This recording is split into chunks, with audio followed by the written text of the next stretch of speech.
So ayun mga ka-farming, mag-alas 3 pa lang ho ng hapon, pero ayan, babadya ng kumulimlim at yung mga nagbibilad ay sinisilong na nila yung palay nila. So ito yung mga kambing natin at kumuha ko ng damo dito.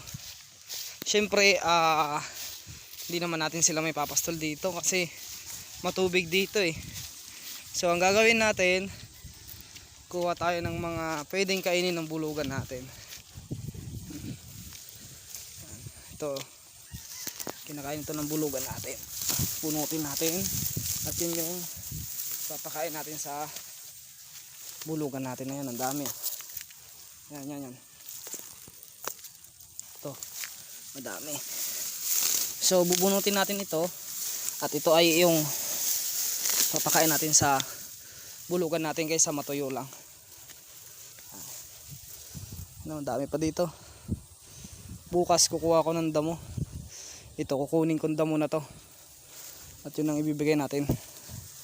So ganito po talaga ang ginagawa ko mga ka-farming pag maganda ang panahon. Pag nasa maganda ang panahon, yan, ay kumukuha talaga ako ng damo at inilalapit ko dito sa bulugan natin. Dito na. Yan o. Yan. Para makakain yung bulugan natin. Yan. Tamang kain. Pinakawalan natin yung isa nating kambing. Yan. Dito, marami pa dito. Ito kasi may tubig kasi ito, kaya hindi natin may papastol dito. Ito yung kambing natin na si Tagpe. Yan. Kain-kain din yung si Tagpe. Busog na naman si Tagpe. Pati yung bulog natin busog na rin. Yun nga, katulad nga ng aking sinabi, kuha lang din tayo ng mga damo. Tignan natin to kung kakainin nila to. Dahon ng ano to, nakakain yung bunga nito eh. Try natin kung kakainin niya. O, huwag mong awayin.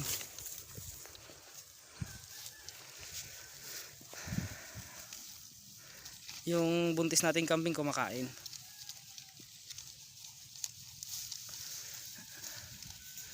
So malaking tulong din itong ginagawa natin na kumukuha tayo ng damo. At pagkatapos ng aking vlog na to, kukunin ko yung kumpay at kukuha ko ng damo para may kainin yung kambing natin.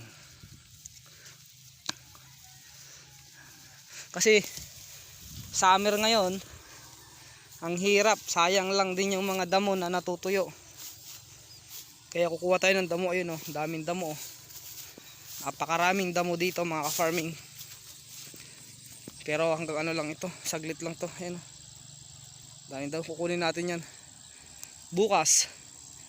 Kunin natin bukas.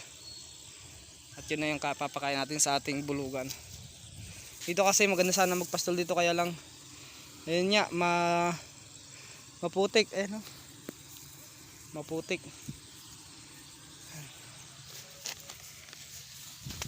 Pinastol niya dito kanina ng pinsan ko yun. Huy! Huwag ka dyan.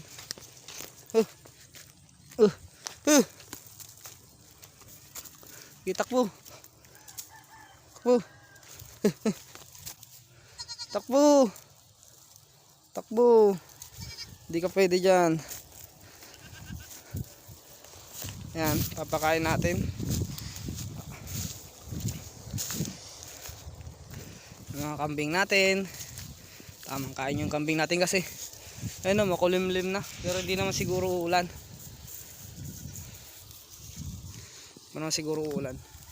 So sanay na po yung bulugan natin na kumain. Itong video na to ay para sa bulugan lang natin.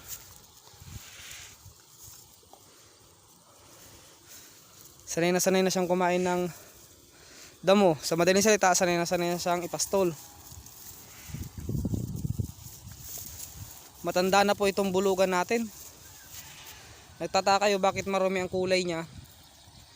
Kasi nga po sa labas ko siya tinatali, hindi sa kulungan, kasi sinisira niya lang naman yung kulungan natin. Lapit natin siya rito. Mga kambing natin doon. At meron pa doon.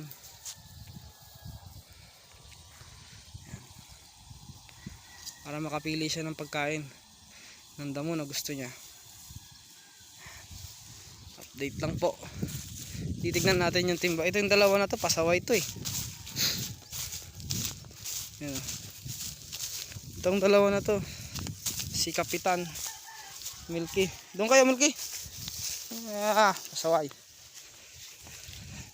Tignan natin kung naubos niya yung dinigay natin na feeds sa may timba. Naubos ba? Ayun, naubos naman. Sa gilid lang hindi niya abot. So yun lang mga ka-farming. Ayan. Magandang hapon. Maulan na hapon sa ating lahat.